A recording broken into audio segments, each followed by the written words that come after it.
जाऊया पुढच्या महत्त्वाच्या बातमीकडे आणि ही बातमी येते नाशिकमधून। नाशिकच्या निफाड तालुक्यामध्ये धुमाकूळ घालणारा बिबट्या पहाटेच्या सुमारास देवगाव या ठिकाणी वनविभागाच्या पिंजऱ्यात कैद झालाय। दरम्यान या बिबट्याला वनविभागानं रेस्क्यू करून घेऊन जाऊ नये, त्याला जागेवरच ठार करावं या मागणीसाठी ग्रामस्थ आणि विद्यार्थ्यांनी रास्ता रोको आंदोलन सुरू केलंय। विद्यार्थ्यांनी वनविभाग आणि पोलिसांना घेराव घातला, वनविभागाचा पिंजरा देखील अडवून ठेवला आणि जोपर्यंत या बिबट्याला ठार मारत नाही तोपर्यंत एकही विद्यार्थी हा शाळेत जाणार नाही असा पवित्रा या आंदोलकांनी घेतलेला आहे। तर या संदर्भात घटनास्थळावरून आढावा घेतलेला आहे आमचे प्रतिनिधी सुदर्शन खिल्लारे यांनी।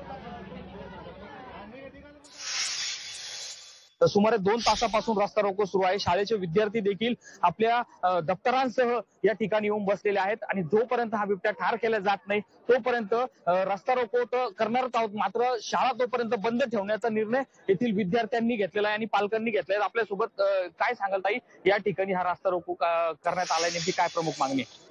आमची प्रमुख मागणी ही आहे की ऑलरेडी आता शेतीला एवढा प्रॉब्लेम झालेला आहे, पाऊस खूप पडलेला आहे, पिकं उभी आहेत, आता कुठेतरी काम करता येतंय शेतीचं, तर शेतमजूर हे जायला तयार नाही शेतीत, कारण की बिबट्याची दहशत आहे। बिबटे इतके झालेले आहेत, ह्या परिसरात साधारण 8-9 बिबटे हे फिरत असतात। बिबट्यांमध्ये मारामाऱ्या व्हायला लागल्या, लोक ते बघायला लागले, शाळेच्या मुलांना दिसायला लागले बिबटे। असं असताना शासन प्रशासन काहीच करत नाही। प्रशासनाने फक्त एक पिंजरा लावला आणि पकडलेला आहे। तर जो बिबट्या पकडलेला आहे तर त्याचा प्रॉपर बंदोबस्त सरकारने केला पाहिजे अशी आमची मागणी आहे। त्यासाठी आम्ही रस्ता रोको आंदोलन करतो। अधिकाऱ्यांचं म्हणणं आहे, जोपर्यंत 3-4 माणसं मारत नाही तोपर्यंत आम्ही त्याला मारू शकत नाही। मग कसं करायचं आता? हे माणसं मारल्याशिवाय आम्ही त्याला मारू शकत नाही म्हणे।